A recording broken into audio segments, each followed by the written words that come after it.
Hey, welcome back to BuckPole again. I'm David, and we're going to continue with our series on our deer stand build. Now, if you saw in a previous video, we did the roof. So far, I've taken this.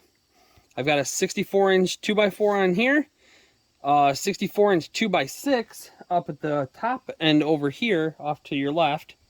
Or in this video, it might be flipped. It might be off to your right. I don't know. We'll see when we get there. And then I've got the four 61-inch supports going across. Now, from looking at it, one thing I might do, I might add one board right in here possibly. We'll see when we get that far. I might just add one extra board there for a little bit extra strength. It doesn't need enough to the point where I need to add another support between the two, but it does probably going to help a little bit. So what I'm going to do is I'm going to go ahead and I'm going to nail them. Now, what I did here, if you're looking over here, I laid out my steel on this end, so I know how far over my steel is going to be. It also lines up the ribs. So you'll notice this rib is in line with this 2x4. This rib back behind me is in line with this 2x4 right here. This rib here is in line with this 2x4. And the one down there is in line with this one. What you ultimately want is you want your ribs lined up. And then my goal is to have this piece over here coming off the edge.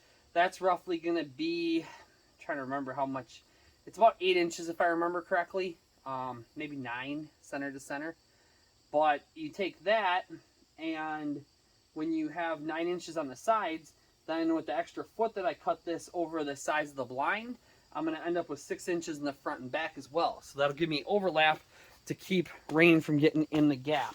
Because when we put this on, what we're ultimately going to do, we're going to put that end in all the way flat to the roof, and this end's going to get picked up about 4 inches approximately, which will give us the pitch for our roof so that we don't have, we're in Wisconsin, so we don't have a snow load completely crushing the center of the roof. And that's why I may end up adding that extra support in the center. If you're in an area that doesn't get like a snow load, you can probably get away without even having to add that in. But I might not. We'll see when we get that far. But let me kick up the speed a little bit. Let me grab my very trusty, very, very useful cordless or airless framing nailer. I debated forever on whether to buy that or not, and then I built my kid's playhouse, and that thing has saved me enough time and money that it's paid for itself 3 times over already. So highly recommend it if you're going to use it enough. But let's get you flipped over here.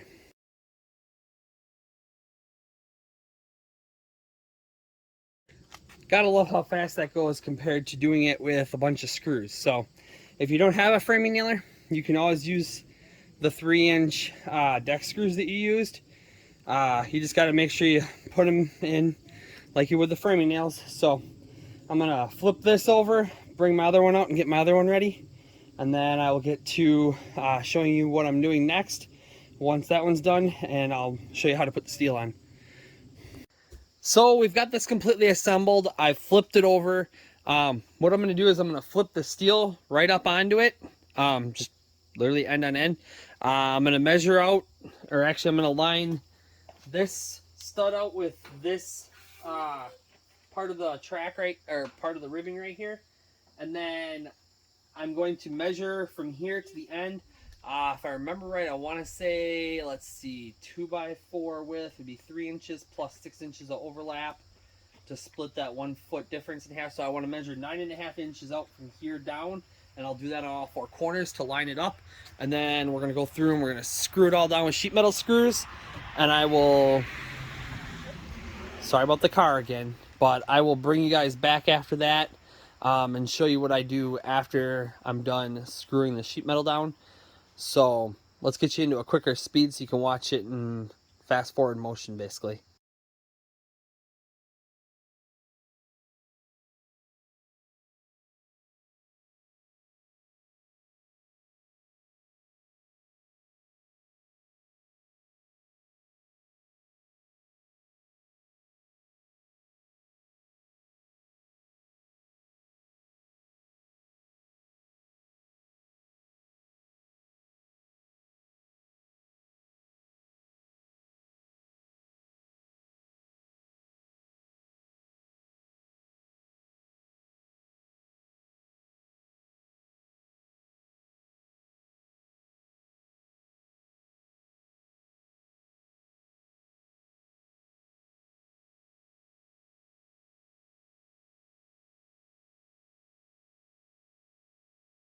Now, single-handedly, probably the most important part about doing a steel roof is doing what you can to get it to not sound like an absolute tin can if you were to get rain or something like that coming in, sleet, stuff like that. It literally sounds like you're in a tin can echoing in the woods if you don't do anything with it. So the reason I do this is it's twofold. One, it fills in a lot of these gaps where these ridges are, which helps keep as many insects as possible and other unwanteds out of your blind. The second is it helps deaden the sound if you were to get rain or something like that. So what I do is I go all the way around the perimeter of each section, and I make sure especially that I fill in the ridges, the gaps in the ridges. The rest of it sticks pretty good, works pretty solid. Then what I'll do is I'll go through and I'll hit the top of, or the bottom of these. Normally it would be the top if it was flipped up right, but the bottom, as it's sitting now, of these ridges, and then that will fill in the noise or help deaden the sound. And then I'll usually do a zigzag pattern back and forth across here as I'm going in order to keep this going. And then that allows my roof to have a whole lot less echo to it and noise to it. And then when I fill it in completely at the end, or as much as I can at the end, I'll bring it back and I'll show you kind of what it looks like. And it makes a huge difference in how much noise you hear in there.